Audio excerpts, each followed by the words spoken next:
last few videos, you have learnt how children are grouped and how TaRL activities are demonstrated and practiced during TaRL sessions. But how do facilitators know if the child is making progress during these sessions? This video explains how children progress during TaRL sessions and how facilitators can manage this progress. Let's dive in. First, it is important to understand what a child's progression means in TaRL sessions. In normal classes, children move from one grade to another, and this progress usually takes place at the end of the school year. Children may or may not even have acquired all the skills expected for a particular grade before being promoted to the next. However, TaRL sessions primarily focus on strengthening children's basic reading and math skills. As such, in these sessions, children progress from one learning level to the next. This progression often takes place after the child has acquired and mastered all skills required for a particular level. Since TaRL is an accelerated learning program, children's progress from one level to another often takes place quickly during the intervention. Therefore, tracking children's progress is critical to TaRL programs, and facilitators use continuous evaluations to group children in their appropriate learning levels. This process ensures that children move ahead, remain engaged, and achieve higher learning goals. So how do facilitators evaluate children's progress in TaRL sessions? The facilitators can determine the child's progress through both formal and informal assessments.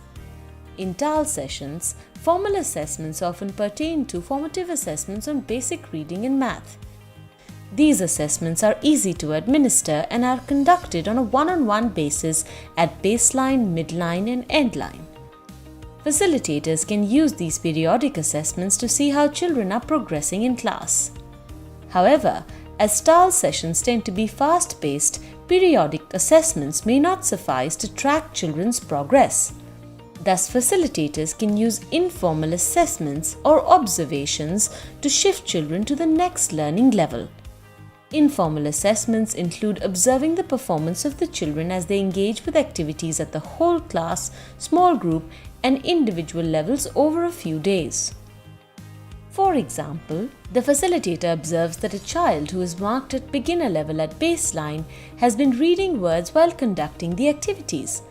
The facilitator then does not need to wait for a midline assessment to move the child to the next level. The child may be moved to the next level if the facilitator perceives that she has acquired the necessary skills. The children's level and progression can also be determined by their performance in activity tasks.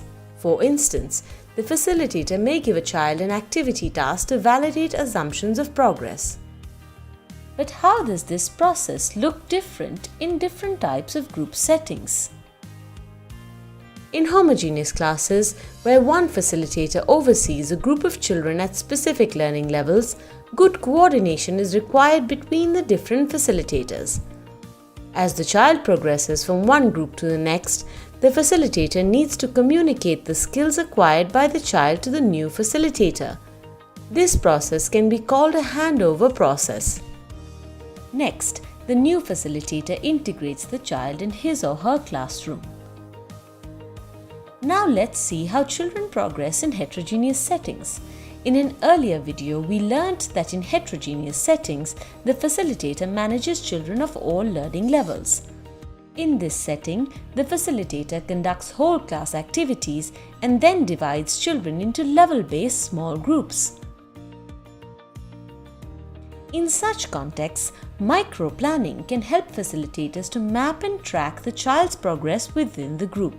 Micro-planning also includes thinking about which activity can help the children to adjust to their new learning level. As children progress, it is essential that the facilitators ensure that the activities and materials delivered to the children are appropriate to the next level of progression.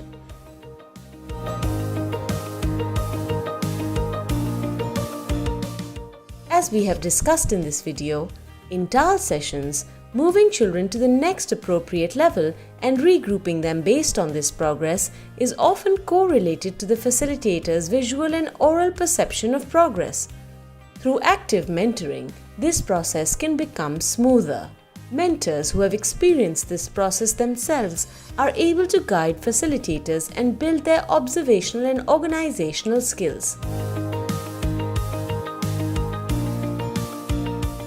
In this video, we discussed several ways through which facilitators can identify and manage children's progress during TaRL sessions.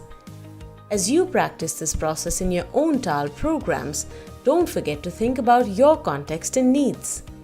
To learn more about how children are grouped and how activities are conducted during TaRL sessions, visit the module on TaRL methodology.